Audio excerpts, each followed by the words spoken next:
ಈ ಬಿಗ್ ಬಾಸ್ನ 15ನೇ ವಾರ 99ನೇ ದಿನ ಖಳನಾಯಕ ಒಬ್ಬ ರಜತ್ ಅನ್ನುವಂಥ ಖಳನಾಯಕ. ಅವನಿಗೂ ಒಂದು ಸೋಫಾ, ಆ ಸೋಫಾದ ಮೇಲೆ ವಿಷ್ಣುವಿನ ಅವತಾರದಂತಿರುವ ಸರ್ಪದ ಕಾವಲು. ಇದು ಈ ಬಿಗ್ ಬಾಸ್ನ ಒಂದು ಹೊಸ ಅವತಾರದ ಒಂದು ರೂಪ ಕಾಣ್ತಾ ಇದೆ. ಟಿಕೆಟ್ ಟು ಹೋಮ್ ಕುರಿತು ನಾನು ಆಲ್ರೆಡಿ ಒಂದು ವಿಡಿಯೋವನ್ನು ಮಾಡಿದ್ದೀನಿ, ಅದರಲ್ಲಿ ಎಲ್ಲ ಡೀಟೇಲ್ ಆಗಿ ಹೇಳಿದ್ದೀನಿ. ಆದರೆ ನಾನು ಇವತ್ತು ಹೇಳ್ತಿರುವಂಥದ್ದು ಒಂದು ಸ್ವಾರಸ್ಯಕರ ಘಟನೆ. ಈ ಟಿಕೆಟ್ ಟು ಹೋಮು ಮತ್ತು ಟಿಕೆಟ್ ಟು ಫಿನಾಲೆ ಮಧ್ಯೆ ಇರುವಂಥ ಈ ಟಾಸ್ಕಿನ ಬಗ್ಗೆ ಒಂದು ಕುತೂಹಲಕಾರಿ ಅಂಶವನ್ನು, ಫೈರಿಂಗ್ ಡೈಲಾಗ್ಸ್ಗಳನ್ನು ನಾನು ನಿಮ್ಮ ಮುಂದೆ ಇವತ್ತು ತರ್ತಾ ಇದ್ದೀನಿ. ಟಿಕೆಟ್ ಟು ಹೋಮ್ ಏನು ನಾಮಫಲಕವನ್ನು ಹಾಕಲಿಕ್ಕೆ ಅಧಿಕಾರ ಪಡೆದಂಥ ಈ ಟಾಸ್ಕ್ನ ಮೇಲ್ವಿಚಾರಕರಾದಂಥ ಹಾಗೂ ಕ್ಯಾಪ್ಟನ್ ಆದಂಥ ರಜತ್ ಅವರು ಮೊದಲಿಗೆ ಹನುಮಂತರವ್ರ ಕೊರಳಿಗೆ ಏನು ಟಿಕೆಟ್ ಟು ಹೋಮ್ ನಾಮಫಲಕ ಹಾಕಿ, ನಿನ್ನ ಜೊತೆಯಲ್ಲಿರೋ ಗೆಳೆಯರಿಗೆ ನಾಮಿನೇಷನ್ ಮಾಡಬೇಡ, ಅದೇ ನಿನ್ನ ತಪ್ಪು ಅಂತ ಹಾಡಿನ ಮುಖಾಂತರ ಹೇಳಿದಾಗ ಹನುಮಂತರವರು ಪ್ರೀತಿಯಿಂದ ನಿನಗುತ್ತಲೇ ಸ್ವೀಕರಿಸಿ ಆಯ್ತು ಬಿಡಪ್ಪ ಮುಗಿತಾ ಅಂತೇಳಿ ಹೊರಟು ಹೋಗ್ಬಿಡ್ತಾರೆ. ಎರಡನೇ ಟಿಕೆಟ್ ಟು ಹೋಮನ್ನು ರಜತ್ ಅವರು ಕೊಡೋದು ಚೈತ್ರ ಕುಂದಾಪುರ ಅವರಿಗೆ. ನೋಡಿ, ಚೈತ್ರ ಕುಂದಾಪುರ ಹಾಗೂ ರಜತ್ ಅವರಿಗೆ ಮೊದಲಿನಿಂದನೂ ಜಿದ್ದಿ, ಅದೇ ರೀತಿ ವೈರತ್ವ, ಅದೇ ರೀತಿ ಟಾಸ್ಕ್, ಅದೇ ರೀತಿ ಮಾತುಗಳು, ಅದೇ ರೀತಿ ಡೈಲಾಗ್ಗಳು. ಇದನ್ನು ಇಲ್ಲಿ ಕಟ್ ಮಾಡಿ ಇದಕ್ಕೆ ಮುಂಚೆ ಒಂದು 2 ಇನ್ಸಿಡೆಂಟನ್ನು ನಿಮಗೆ ಹೇಳ್ತೀನಿ ವೀಕ್ಷಕರೇ. ಇದೇನು ರಜತ್ ಇದ್ದಾರಲ್ಲ, ಬರೀ ಜಿದ್ದಿ ಮಾಡುವಂಥ ವ್ಯಕ್ತಿ, ಫೈಟ್ರು. ಮೊದಲೇ ಜಿಮ್ ಪರ್ಸನ್, ಜಿಮ್ ಮಾಡಿ ಏನೇನೋ ಮಾಡಿ ಸಿನಿಮಾ ಸೀರಿಯಲ್ಗಳಲ್ಲಿ ಆ್ಯಕ್ಟ್ ಮಾಡಿ, ಏನೇನೋ ರಿಯಾಲಿಟಿ ಶೋಗಳಲ್ಲಿ ಆ್ಯಕ್ಟ್ ಮಾಡಿ. ನೋಡಿ, ಒಂದು ಸಾರಿ ಗೋಲ್ಡ್ ಸುರೇಶ್ ಅವ್ರ ಮೇಲೆ ಒಂದು ಟಾಸ್ಕಲ್ಲಿ ಎದೆಗೆ ಗುದ್ದಿ ಏನು ಜಿದ್ದಿಗೆ ನಿಂತು ಹಲ್ಲೆ ಮಾಡಿ ಏನೋ ಪ್ರತೀಕಾರವನ್ನು ತೀರಿಸ್ಕೊಂಡು ಆ ಗೋಲ್ಡ್ ಸುರೇಶ್ ಗೋಲ್ಡೇ ಇಲ್ದಂಗೆ ಗೋಲ್ಡ್ ಮಾಡಿಬಿಟ್ರು. ಅದಕ್ಕೆ ಮುಂಚೆ ಏನು ಈ ಇವ್ರ ಜೊತೆ ಇದ್ದಾರಲ್ಲ, ಏನು ಉಗ್ರಂ ಮಂಜಣ್ಣ ಅವ್ರ ಜೊತೆನೂ ಕಿರಿಕ್ ಮಾಡ್ಕೊಂಡ್ರು, ಅವ್ರ ಜೊತೆನೂ ಜಗಳ ಮಾಡ್ಕೊಂಡ್ರು. ಹೀಗೆ ಪ್ರತಿಸ್ಪರ್ಧಿ ಯಾರು ಇರ್ತಾರೆ, ಯಾರು ಅನ್ನಿಸ್ತಾರೆ ಅವ್ರ ಮೇಲೆಲ್ಲ ರಜತ್ ಕೆಂಡ ಕಾರ್ತಿರ್ತಾನೆ, ಬೆಂಕಿ ಸುರಿತಿರ್ತಾನೆ. ಅದೇ ರೀತಿಯಾಗಿ ಆ ಚಾಳೆಯನ್ನು ಮುಂದುವರಿಸಿದಂಥ ರಜತ್, ನಾನು ಕ್ಯಾಪ್ಟನ್ ಆಗಿದ್ದೀನಿ ಈ ವಾರ, ನಾನು ಫಿನಾಲಿಗೆ ಹೋಗ್ತಾ ಇದ್ದೀನಿ ಅನ್ನುವಂಥ ಅಹಂಕಾರ ಕೊಬ್ಬಿನಿಂದ ಏನು ತನಗಿರುವ ಅಧಿಕಾರವನ್ನು ಬಳಸ್ಕೊಂಡು, ಬಿಗ್ ಬಾಸ್ ಕೊಟ್ಟಿರುವಂಥ ಅಧಿಕಾರವನ್ನು ಬಳಸ್ಕೊಂಡು ತನ್ನ ಏನು ಬಿಗ್ ಬಾಸ್ನಲ್ಲಿ ಅಜನ್ಮ ವೈರಿ ಅನ್ಸ್ಕೊಂಡಿರುವಂಥ ಚೈತ್ರ ಕುಂದಾಪುರ ಅವ್ರ ಮೇಲೆ ಟಾರ್ಗೆಟ್ ಮಾಡಿ ಆ ಎಮ್ಮನ ಕೊರಳಿಗೆ ಟಿಕೆಟ್ ಟು ಹೋಮ್ ಫಲಕ ಹಾಕ್ತಾನೆ. ಅದಕ್ಕೆ ಕಾರಣವನ್ನು ಕೊಡ್ತಾನೆ ರಜತ್.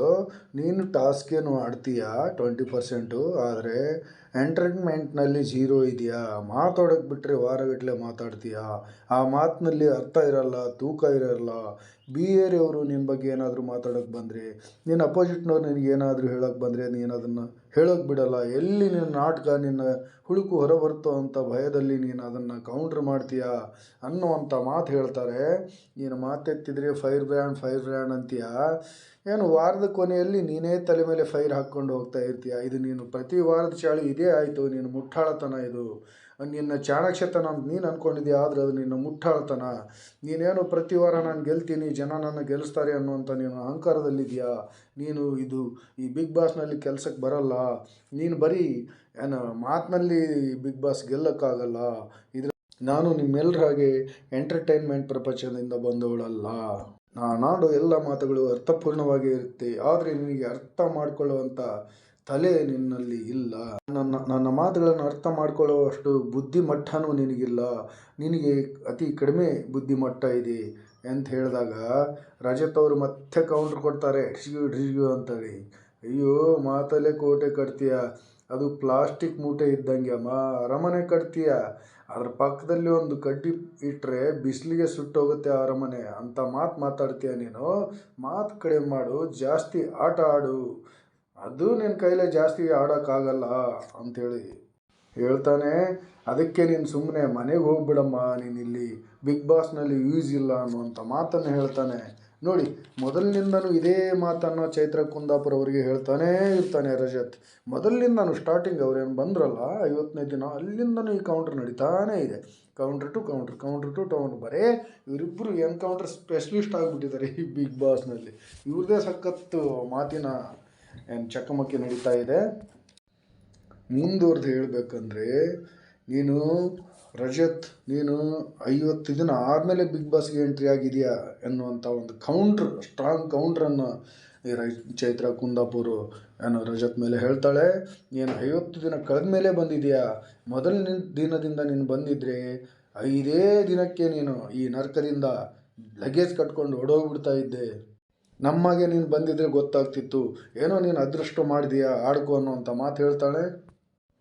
ಅದಕ್ಕೆ ಕೌಂಟ್ರ್ ಕೊಟ್ಟ ರಜತ್ ಕಿಶನ್, ಅಯ್ಯೋ ಮಾತಲ್ಲೇ ಬಿಗ್ ಬಾಸ್ ಹುಡ್ಕೊಂಡು ಹೋಗೋಕ್ಕಾಗಲ್ಲಮ್ಮ, ನಿನಗೆ ಓವರ್ ಕಾನ್ಫಿಡೆನ್ಸ್ ಇದೆ, ಸ್ವಲ್ಪ ದಿನದಲ್ಲೇ ಗೊತ್ತಾಗತ್ತೆ. ನಾನು ಸ್ಟಾರ್ಟಿಂಗ್ ಮೊದಲನೇ ವಾರದಿಂದನೇ ಬಿಗ್ ಬಾಸ್ನಲ್ಲಿ ಬಂದಿದ್ರೆ ನಿನ್ನನ್ನು 4 ದಿನಕ್ಕೆ ಹೊರಗೆ ಕಳಿಸ್ಬಿಡ್ತಾ ಇದ್ದೆ ಅನ್ನುವಂಥ ಮಾತನ್ನು ಹೇಳಿದಾಗ ಚೈತ್ರ ಕುಂದಾಪುರ ಅವರಿಗೆ ಗಜಿಬಿಜಿ ಆಗುತ್ತೆ. ಅಯ್ಯೋ ಹಿಂಗೊಂದವ್ರು ತುಂಬ ಜನ ಮನೆಗೆ ಹೋಗ್ಬಿಟ್ಟಿದ್ದಾರೆ ಸ್ವಾಮಿ ಅನ್ನುವಂಥ ಮಾತನ್ನು ರಜತ್ ಅವರಿಗೆ ಹೇಳ್ತಾಳೆ. ನೀನು ಹೇಳೋ ಥರನೇ ಭಾಳ ಜನ ಹೇಳಿದ್ದಾರೆ, ಎಲ್ಲರೂ ಮನೆಗೆ ಹೋಗ್ಬಿಟ್ಟಿದ್ದಾರೆ ಸ್ವಾಮಿ, ನೀನು ಮನೆಗೆ ಹೋಗ್ತೀಯ ಅನ್ನುವಂಥ ಮಾತನ್ನು ಚೈತ್ರ ಕುಂದಾಪುರ ಅವರು ರಜತ್ ಅವರಿಗೆ ಹೇಳ್ತಾಳೆ. ಇದೆಲ್ಲವನ್ನು ಕಿಚ್ಚ ಸುದೀಪ್ನವರು ಬಿಗ್ ಬಾಸ್ನವರು ನೋಡ್ತಾ ಇದ್ದಾರೆ, ಈ ಮಾತಿನ ಚಕಮಕಿ ಹಾಗೂ ಈ ಆಟವನ್ನು. ಹೀಗೆ ಇಬ್ಬರಿಗೂ counter to counter, encounter to encounter dialogues ನಡೆಯುತ್ತೆ. ಗುಂಡಿನ ಸುರಿಮಳೆನೇ ಏನು ನಡೆಯುತ್ತೆ, ಯುದ್ಧ ನಡೆಯುತ್ತೆ. ಈ ಯುದ್ಧದಲ್ಲಿ ಒಬ್ರಿಗೊಬ್ರು ಡಿಫೆಂಡ್ ಮಾಡ್ಕೊಳ್ಳೋಕೆ ನೋಡ್ತಾರೆ. ಅದರಲ್ಲಿ ರಜತ್ ಅವರೇ ಹಿಂದೆ ಉಳಿದು ಬಿಡ್ತಾರೆ. ಯಾಕಂದರೆ ಚೈತ್ರ ಕುಂದಾಪುರ ಅವರು ಒಂದು ಟೈಮಲ್ಲಿ ರಾಜಕೀಯದಲ್ಲಿ ಗುಡುಗಿದವರು, ತನ್ನ ಮಾತಿನಿಂದ ಎಂತೆಂಥವ್ರನ್ನೋ ಸೋಲಿಸಿದವರು. ಆ ಟೈಮಲ್ಲಿ ಹಿಂದೂ ಫೈರ್ ಬ್ರ್ಯಾಂಡ್ ಅಂತೇಳಿ ಹೆಸರು ಬಂದಿದ್ದೆ ಅವಾಗಲಿಂದ ಆಯಮ್ಮ. ಅದಕ್ಕೆ ನಾನು ಫೈರ್ ಬ್ರ್ಯಾಂಡ್ ಅನ್ನುವಂಥ ಮಾತನ್ನು ಪದೇ ಪದೇ ಬಿಗ್ ಬಾಸ್ನಲ್ಲಿ ಚೈತ್ರ ಕುಂದಾಪುರ ಅವರು ಹೇಳ್ತಾನೆ ಇರ್ತಾರೆ.